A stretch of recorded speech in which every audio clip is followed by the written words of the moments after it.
uma coisa que eu acho muito engraçada hoje quando a gente vê... Eu digo, é na rádio, pela rádio. Pela rádio. Uhum. Mas hoje uma coisa que eu acho engraçado quando você vê uma reportagem é que um fulano fala uma coisa e o outro fala outra, e isso já é a reportagem, né? Sim. Então, mas isso não é uma reportagem, isso é ilustração, né? Por da isso que eu reportagem. pergunto, era assim antes? Porque hoje o que eu Não. mais ouço é, fulano deu a notícia, o outro falou uma coisa, e é isso, é a reportagem que tem. Não, isso eu acho que é um conjunto de fatores. Primeiro, a crise que houve, né, no setor de mídia jornalística. Houve muitas mudanças, né, nesses últimos 20 anos. E depois que há uma interferência no jeito de se fazer jornalismo com o jeito de se fazer mídia social. Uhum. Então, há uma interferência pensada, que são as manchetes com aqueles ganchos que são meio sensacionalistas ou meio falsos. E tem uma que é não pensada, que é o jornalista começar a mimetizar comportamentos de rede social no trabalho. E que é uma coisa que a gente tem que ficar se policiando o tempo todo, porque o trabalho jornalístico não é o mesmo de rede social, são coisas diferentes. Sim. Embora ele possa circular por ali, ok. Mas o trabalho jornalístico é a curadoria da notícia. E eu acho que ainda está se engatinhando. Tipo, já jornalismo e redes sociais já são uma coisa só. Mas eu acho que ainda está se engatinhando para como entregar informação de qualidade para as pessoas. E as pessoas ainda estão engatinhando em conhecer como é que funciona a rede social. Sim. Você está engajada em entender isso, né? Tô. Hoje em dia. Tô. Você fala muito sobre cidadania digital, que é um termo que eu não tinha escutado ainda. Essas palavras juntas, eu não sei se foi você que criou. Queria saber um pouco mais sobre essa história. É um termo que já tem significando duas coisas. Um, que é você fazer na internet as coisas com as mesmas regras que você faz na sua vida cotidiana. E o outro é que você tem de dar às pessoas condições para elas estarem no ambiente virtual também. Esse termo que eu decidi usar, até conversando com outros colegas jornalistas, ele vai em outro sentido. A cidadania digital é o conceito de que não há mais como exercer plenamente a sua cidadania, a cidadania no sentido de interferir na sociedade para fazer as mudanças que você quer, ou decidir não interferir em nada e ficar na sua, sem você ter acesso e conhecimento de como funcionam essas grandes plataformas. Uhum. Então, é por isso que eu comecei a estudar a fundo como funcionam os algoritmos, qual é o efeito deles no nosso cérebro, a questão da psicologia social, como é que isso funciona. E eu aprendi errando. Porque, assim, eu fui estudar porque eu vi que eu estava fazendo muito errado, achando que estava fazendo certo. Como que você estava fazendo? Então, eu entendia como se eu fosse um emissor e cada um fosse um meio de comunicação diferente. Uau, democratizou! Todo mundo agora pode falar. Não tem mais filtro. Não, agora não tem mais o filtro que se mostra, que é o veículo de comunicação, que ele tem uma cara. Você sabe qual é o filtro dele. Se ele é de esquerda, você sabe como ele filtra. Se ele é de direita, você sabe como ele filtra. Se ele é mais liberal nos costumes, você sabe qual é o filtro dele. Você sabe qual é o filtro. Agora a gente não sabe. Porque a rede social não é o que você fala, é quem vê o que você falou. É a distribuição. Tanto faz o que você fala. Como chega no outro. Sempre eu falo, não é o conteúdo, é o contexto. Eu fiz outro dia uma comparação de tweets com as pichações nas ruínas de Pompeia. Caraca! E, por exemplo, as pichações as pichações todas em Pompeia, é tudo igual tweet, é falando mal dos outros. Diz que é hospitaleiro, mas nem me chama para jantar. Tinha um de um gladiador. Pro Públio Máximos, não sei o quê, que se diz o maior mulherengo, veio para a cidade e apenas 5 mulheres vieram vê-lo. Que analogia genial, cara. E a propaganda, e propaganda política, eles pagavam os caras para fazer propaganda política nos muros. E tinha propaganda e fake news de propaganda também. Todos os ladrões da cidade estão felizes com a vitória do fulano. Qual que é a diferença da rede social? Se o que está sendo dito é a mesma coisa. Imagina que você pintou tudo numa parede. Você escolhe quem vê o quê e quem não vê nada. Sim. Então, esse é o Twitter. Essas são todas. E como que você escolhe quem vê o quê e quem não vê nada? Você tem todas as informações dessa pessoa, de dentro da casa da pessoa. Quais são as desconfianças dela, o que ela está com medo, coisa que ela não contou para ninguém, que está na cabeça dela. Então, você sabe o negócio que se você mostrar para ela, ela vai ficar com aquilo atrás da orelha. E isso é feito pelas máquinas, por inteligência artificial. Não é que uma pessoa vai lá te ouvir. Isso é cruzado. Então, assim, a gente não entende por que as coisas estão chegando para a gente. A gente consome como se estivesse vendo televisão. Como se estivesse lendo jornal. Só que não é isso que nós estamos consumindo. E a gente produz como se estivesse produzindo um conteúdo que você é o emissor. Só que não é isso que a gente está produzindo. Então, assim, nós estamos num momento em que esse que é o ajuste. As pessoas entenderem qual é a mudança para poderem utilizar melhor. Porque, assim, eu acho que o mundo está muito melhor do que estava antes. De liberdade, de acesso às coisas, de possibilidade.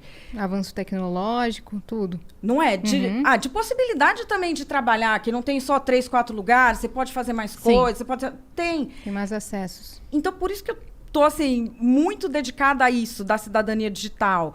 De explicar para as pessoas o que é que você está consumindo e o que é que você está fazendo.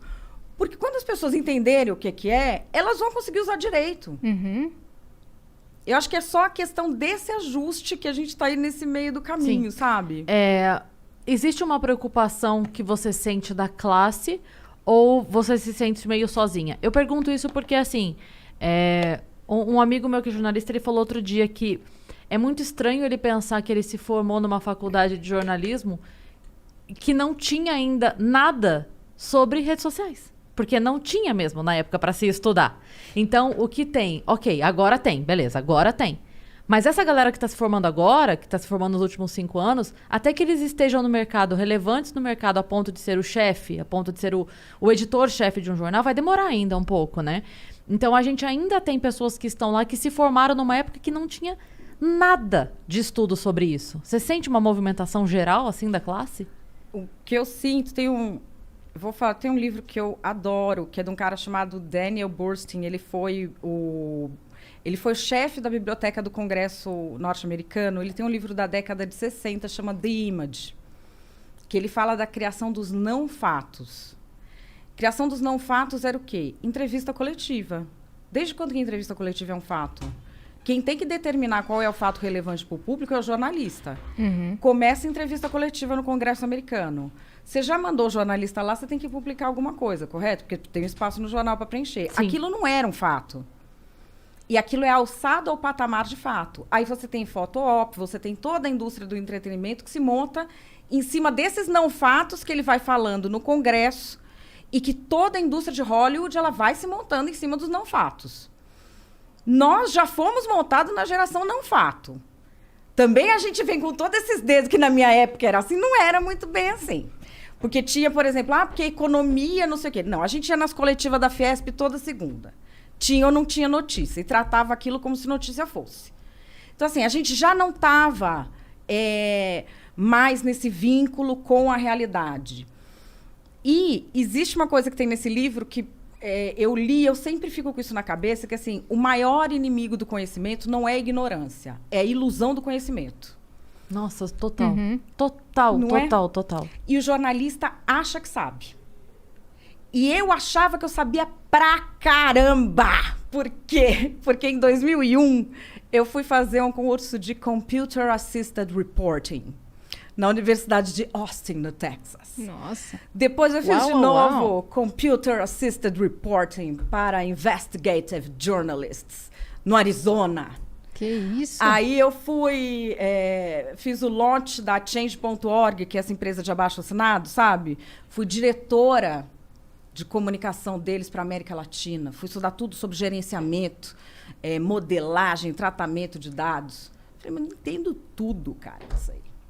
Falou, pronto, tô Pro- sabendo. Aqui, ó. Aqui. Entendeu? The Queen of Data is e tal. Eu achava que eu dominava. Uhum. A outra vez que eu achei que eu tava dominando tanto uma coisa na minha vida foi em 2003, quando eu caí de paraglider. E foi a mesma coisa que eu fiz agora. O tombo veio? Putz, mas veio. Porque eu achava que eu sabia o que eu tava fazendo. Não, paraglider, sabe? A musa do paraglider. Pá, me estabaquei. Foi 6 meses de gesso. Aí, dessa vez, foi mais ou menos a mesma coisa. Como na minha área, que era política, ninguém se interessava por isso de internet, eu tinha todo esse histórico. Eu fiz campanha política fazendo a área de redes sociais. Fui chamada para ajudar a operacionalizar redações para eles terem canal de YouTube. Fiz isso para Jovem Pan, fiz isso para Antagonista, fiz isso para Gazeta do Povo, que é um jornal que tem 103 anos. O canal tá aí, tá bombando.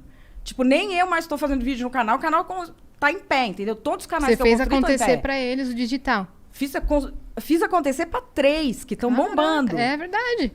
Eu achava assim, The Queen of Digital Era, entendeu? Só que eu não sabia como isso funcionava em termos de psicologia social. Como que é? Eu não sabia qual era o impacto disso nessa formação dos pequenos grupos. Como que você reage à vida em rede. A gente é acostumado numa sociedade, a gente é uma sociedade democrática e organizada em famílias. Então, a gente tem alguns conceitos que a vida em rede não tem porque ela é tribal. Sim. Então, a gente não tem isso no nosso automático. Aí você passa na convivência tribal e você se perde ali. Então, por exemplo, uma coisa é você tentar argumentar com uma pessoa que está num grupo que já formou uma opinião contra você. É. Não adianta argumentar com fatos. Não adianta argumentar com nada. Você precisa saber o que aquele grupo quer primeiro. Porque pode ser, de repente, uma moeda de status naquele grupo insultar você, ou te deixar com medo, ou te ameaçar, ou fazer uma ameaça crível. Aquilo pode ser um status naquele grupo, então não Sim. vai adiantar. Ou aquele grupo pode simplesmente não reconhecer a sua dignidade. Não reconhecer que você tem a dignidade humana. Nada que vem de você pode ser bom. A gente não tem hoje pessoas que são assim? Que Sim. se ela é de um lado político, todo mundo que é do outro não presta. Tá errado. Só ela que tá certa. Só eu que presto, só eu... Então, assim, você tem essa... E nada de bom vai vir daquela outra pessoa, né? Eu sinto uma necessidade, assim... Não se tenta enxergar o que tem de bom do outro lado. Só se tenta enxergar o que tem de ruim. Né? Sim. Então é assim, eu só vejo o bom aqui e só vejo o mal lá. Ninguém enxerga... Não, peraí, calma. Mas do lado... Aqui também tem coisa ruim e lá também tem coisa boa. Será que se a gente não pegar o bom dos dois lados, a gente não consegue aprender, né? E sentar e conversar? É muito complicado isso, porque tem muito isso mesmo que você falou. A galera... É vantagem pro grupo dela ela ser daquele jeito. Ela não quer te agradar. Ela quer agradar o comportamento grupo do dela. grupo. E ela não pode contestar o teu argumento, então... ela descredibiliza você. Porque aí ela não precisa se preocupar em descredibilizar o teu argumento. Ela não vai conseguir... Eu falo, isso é um celular. Ninguém vai conseguir dizer que não é. Então, o que faz? Faz a minha pessoa não valer nada, porque aí a hora que eu digo... mas tinha que ser a Cris mesmo. Porque daí ele não tá brigando com o meu argumento. Ele tá brigando com a imagem feita de mim. E aí fica muito mais fácil. E isso também, uma coisa que eu não tinha percebido, para as pessoas, é muito importante fazer parte de algo. Mais até do que a verdade dos fatos, gente.